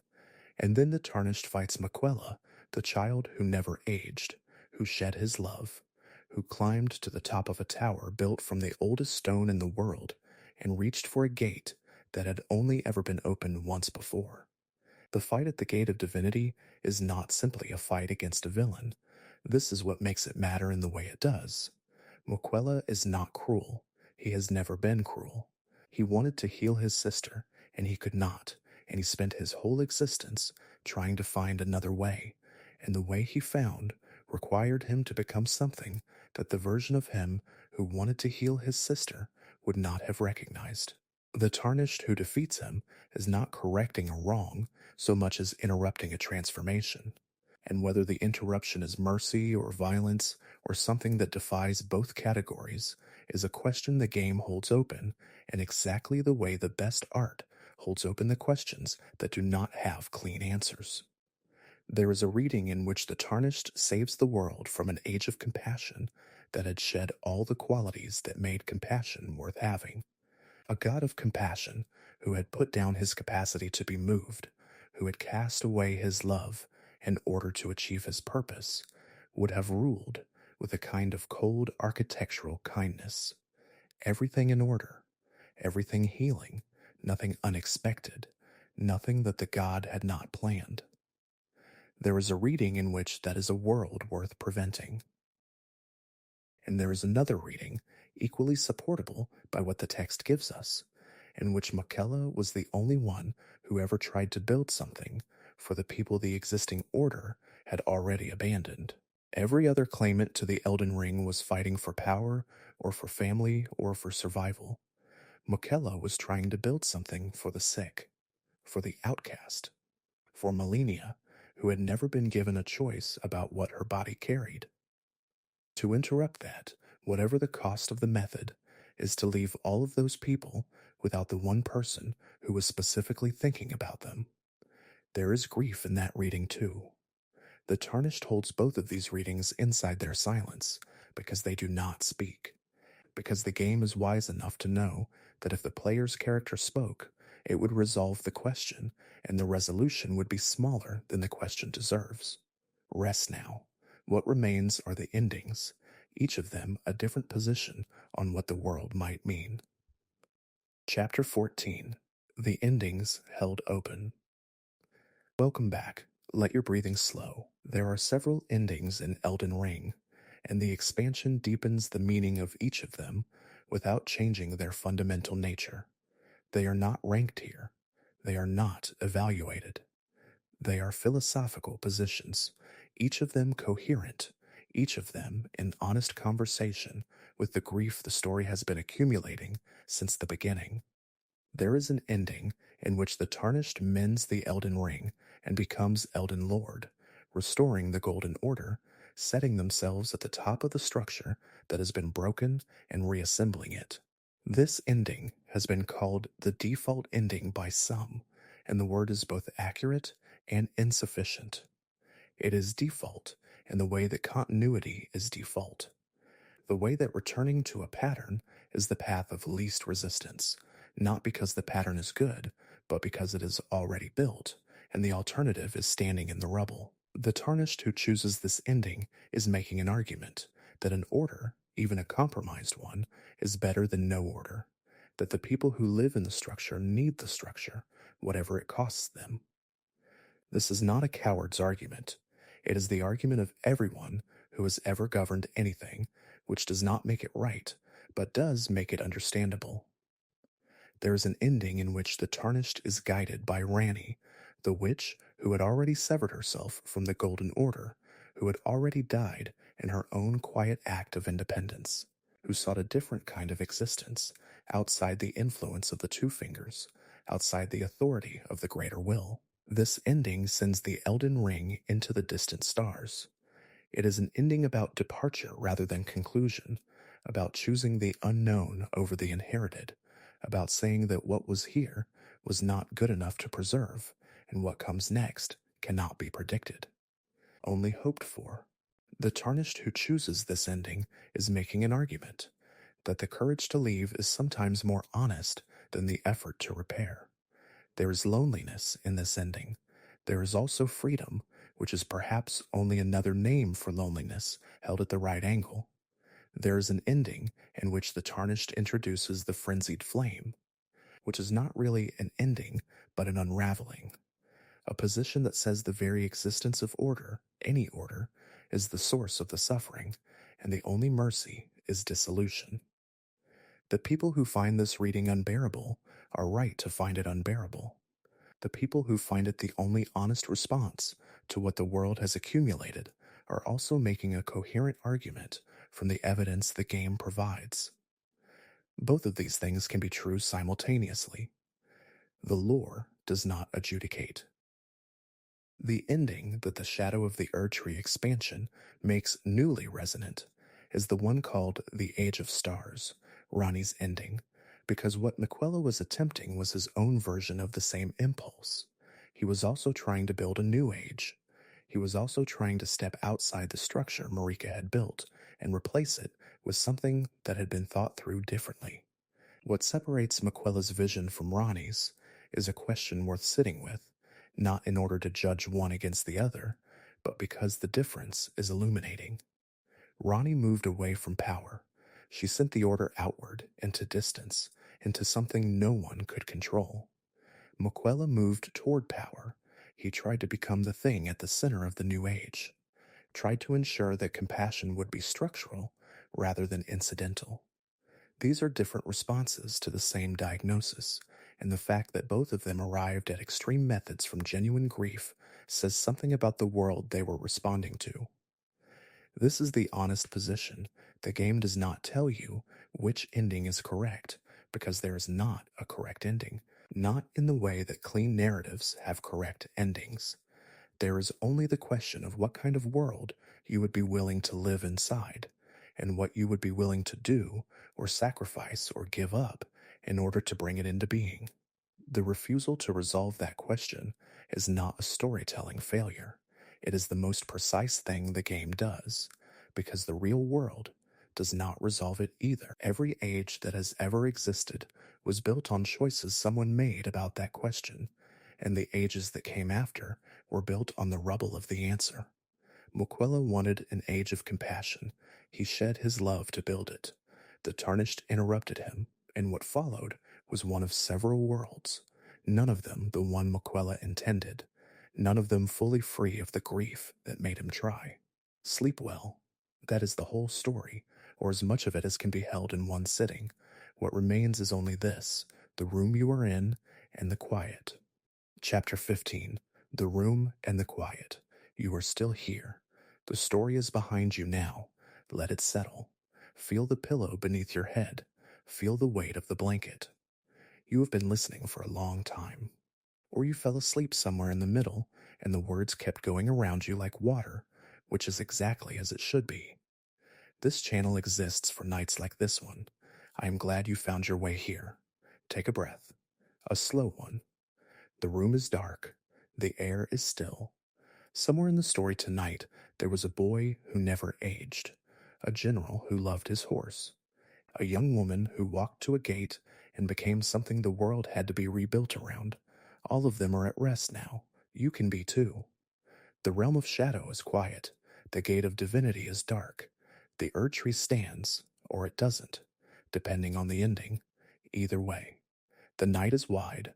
The blanket is warm. Your breath is slow and easy. You did not need to understand all of it. You only needed to hear it. Let the last of it drift.